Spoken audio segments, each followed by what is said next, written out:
Last Friday, the Democratic People's Republic of Korea announced it had conducted a nuclear warhead test. This was the country's fifth nuclear test and most powerful so far. The DPRK has also tested a series of ballistic missiles, including two in August, one launched from a submarine and the other that Pyongyang says could hit the United States. China expressed its opposition to the latest nuclear test. The UN and other countries like Russia and the United States denounced it too. But over the weekend, the DPRK said it will continue to develop its nuclear capability despite global condemnation and the threat of more sanctions from the international community. For more on China's reaction, we begin with CCTV correspondent Han Peng, who joins us from Beijing. And Peng, what's the latest on China's reaction to the DPRK's nuclear missile test last Friday? And then China remains firmly opposed to DPRK's nuclear test, and it blames the United States as the crux or the origin of that problem. That comes after the U.S. Defense Secretary Ashton Carter said last week that China bears major responsibility for the DPRK's latest nuclear test. Carter's statement has been refuted by China. Foreign Ministry spokesperson Hua Chunying says Carter has been over-modest on his role in what she calls continued nuclear intimidation to the DPRK. She says that the nature of DPRK's nuclear issue is the conflict between Washington and Pyongyang, and urges Washington to find practical and effective solutions to that problem. Anand. So what does China believe would be the best way forward for dealing with this issue? Well, if you remember, China and the United States reached a landmark agreement last year on adopting tough sanctions, UN sanctions on DPRK to curb its nuclear test. And China remains committed to implementing those sanctions. But Chinese Foreign Ministry also said on Monday that only relying on sanctions cannot resolve the problem. Now the DPRK is responding to the sanctions with more nuclear tests, and if the international community responds to that by nothing but tightening the sanctions even more, China says the peninsula's nuclear issue will come to a dead end. That's why Beijing continues to call for restraint of all parties in case not to further escalate the tensions, and urges once again the resumption of six-party talks. Back to you, Anand. Thanks, Peng. That's CCTV's Han Peng reporting from Beijing. And for more now, I'm joined by Tong Zhao from Beijing. He is an associate with the Nuclear Policy Program at the Carnegie-Tsinghua Center for Global Policy. Also with us from Denver is Christopher Hill. He is a former U.S. ambassador and head of the U.S. delegation to the six-party talks on the DPRK nuclear issue. And with me here in the studio is Eunjung Lim. She is a lecturer on Korean studies at the Johns Hopkins School of Advanced International Studies. Welcome to all of you. So we have the DPRK, which has conducted its fifth nuclear test. There are reports that it's preparing for a sixth test, and the United States, in the latest bit of news that we are getting, says that it's flying a bomber over the Korean Peninsula. Tong Zhao, how concerned is China over these developments, and how is this news being received in Beijing? I think China is very much concerned about North Korea's nuclear test because that is completely contradictory to China's principle of nuclear non-proliferation. And in addition, North Korean nuclear tests will further encourage South Korea and Japan to think more seriously about themselves going nuclear, which is contrary to Chinese security interests. And also, with North Korea's nuclear capability growing, South Korea and Japan, together with the United States, will deploy more missile defenses and other strategic military assets on the peninsula, which also undermines Chinese security interests. Ambassador Hill, do you share that view that these tests by the DPRK could lead to nuclear proliferation on the Korean Peninsula or in the region as a whole? As Tong Zhao points out, that South Korea or the Republic of Korea might want its own nuclear weapons, so would Japan. Well, I think it's been very strong U.S. policy over the years to make sure that South Korea and Japan have no interest in going nuclear. One of the reasons the U.S. is deploying this anti-ballistic missile system, the so-called THAAD, is to make sure the South Koreans and Japanese believe that we are there for them and we will not allow them to be threatened. Similarly, we have many times stated our conviction that we will support them with a so-called nuclear umbrella. So we don't want to get to the point where those countries are considering going nuclear. But with respect to proliferation, I think we already have it. We have a North Korean regime that doesn't care what the United States says, doesn't care what China says, doesn't care what anyone says. They seem to want to develop a nuclear weapons system, and the question is, what are we all going to do about it? And Ambassador, we've had a bit of a show of force by the United States, flying a bomber over the Korean Peninsula, or planning to fly one. Given the volatile situation in that part of the world right now, is this a smart idea? I mean, could it escalate tensions even further?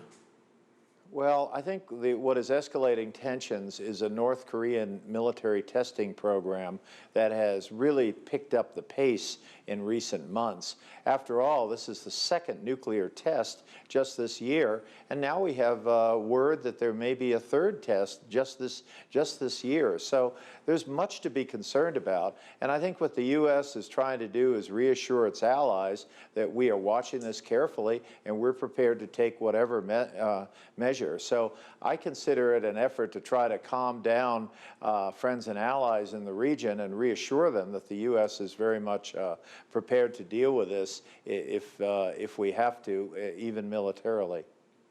And speaking of escalating tensions, Eunjung, the South Korean news agency Yonhap is reporting that South Korea has plans, it says, to annihilate the DPRK capital if the North launches a nuclear strike, if Pyongyang makes plans to launch a nuclear strike. What are the implications of that? First and foremost, I think I mentioned this several times whenever I come back to this studio. But again, the Republic of Korea is a liberal democracy. There are many different opinions. So it is not a monolithic player like a DPRK is. But this time might be way different from the previous 4 nuclear tests, because now we're totally frustrated with our generosity. Probably the level of the tolerance, South Korean people's tolerance diminishes pretty dramatically this time. So we are expecting more like a concrete countermeasure that can be done by our own government. Of course, we trust the nuclear umbrella provided by the alliance ship, but still many South Korean citizens have been frustrated with our own generosity represented by the Sunshine Policy, and this time we'd love to actually see some countermeasure in theory that can be possible if anything happened. Of course, it is not a hopeful idea, but a hopeful scenario, but still many Korean people would love to see that kind of, policies. Mm-hmm. Tong Zhao, let's take a step back here and look at the problem that we're facing right now on the Korean Peninsula. Why do you think the DPRK continues to conduct these tests and wants to be a nuclear power? I think North Korea is genuinely concerned about its national security. We just discussed the U.S. Flying bombers over the Korean Peninsula. That is certainly understood by China as an American measure to reassure its regional allies. But for the North Koreans, those bombers were there to practice simulated bombing of North Korean critical military facilities. So that directly exacerbates North Korean threat perception.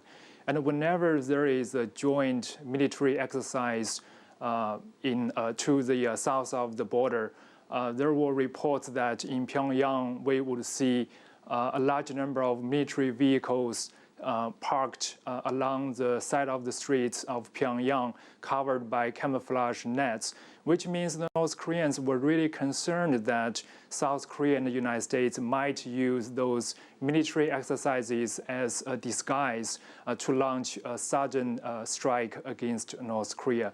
So I think the objective of the North Korean regime is to develop a reliable nuclear deterrent to defend its national security.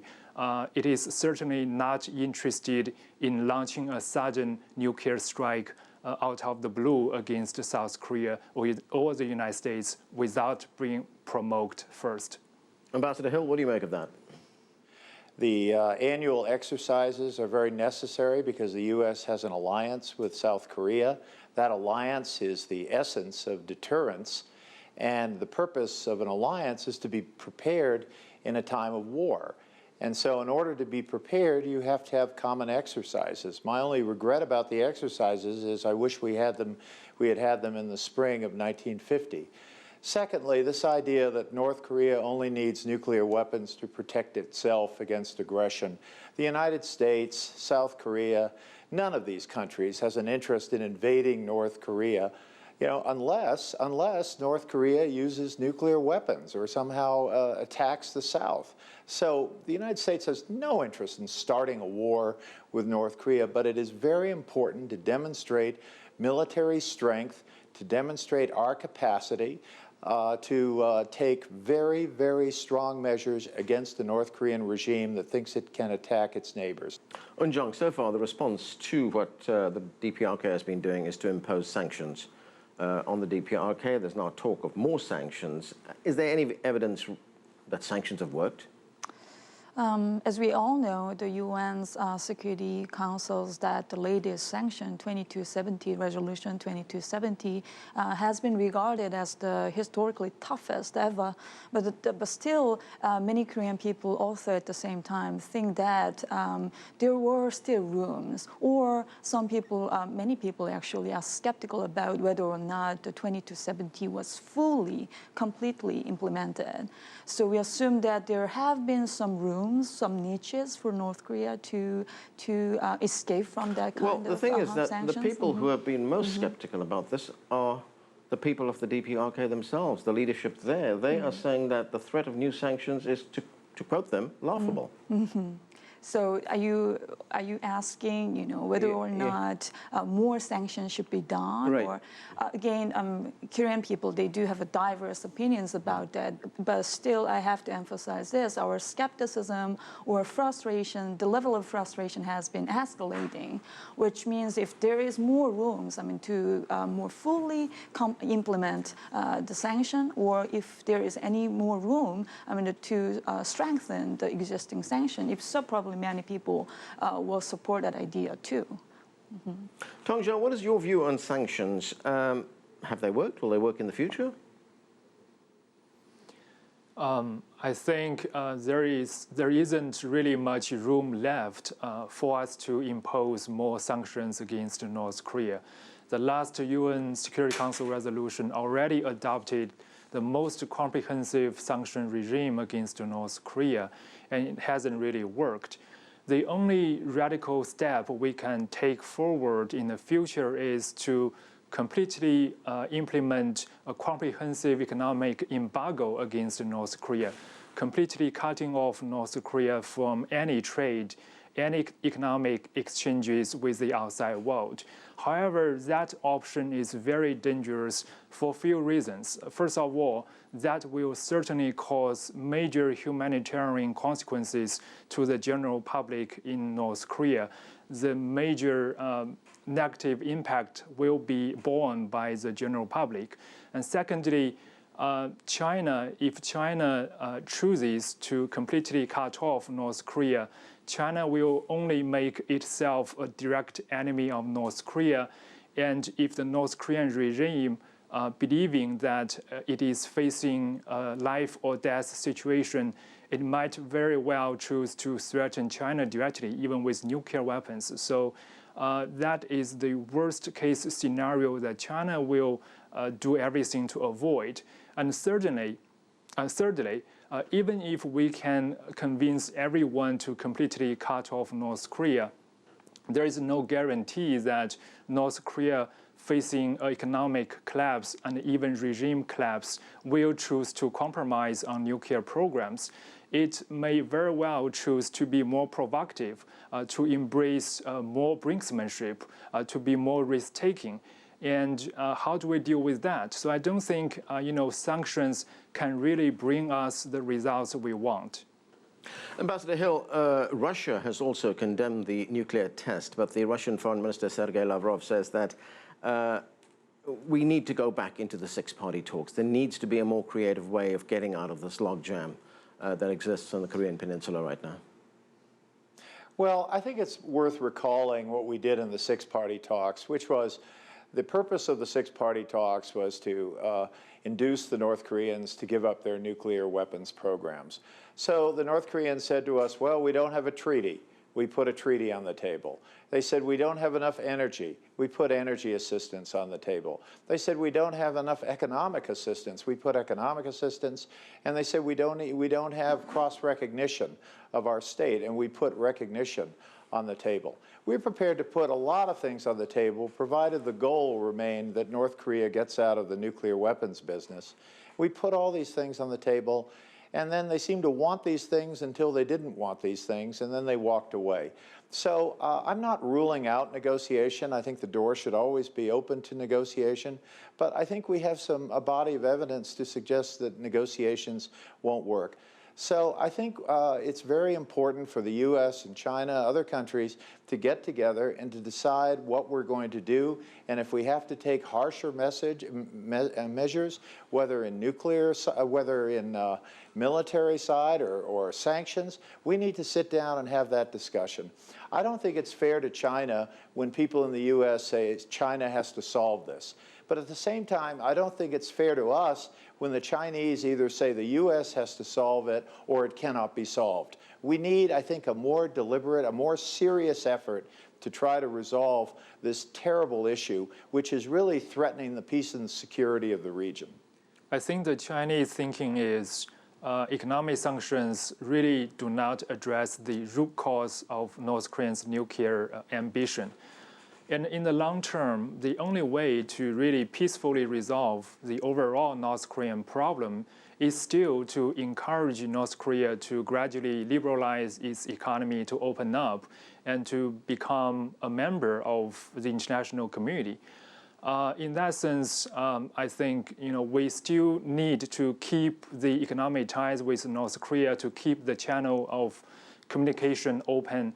And also in terms of diplomacy, I think at this point, it is already very clear to everyone that a near-term denuclearization of North Korea is impossible. So we have to set a more pragmatic, a more practical goal, which is, I think, to freeze North Korea's nuclear and missile program as soon as possible. And in fact, North Korea has signaled its willingness to engaging in such discussions to freeze or limit its nuclear and missile programs. In exchange, the United States and South Korea should scale down or even suspend their joint military exercises. I think that is a much practical goal for diplomacy, and we should all work together to achieve that as soon as possible. Okay, lots more to talk about, but we're going to have to take a short break right now.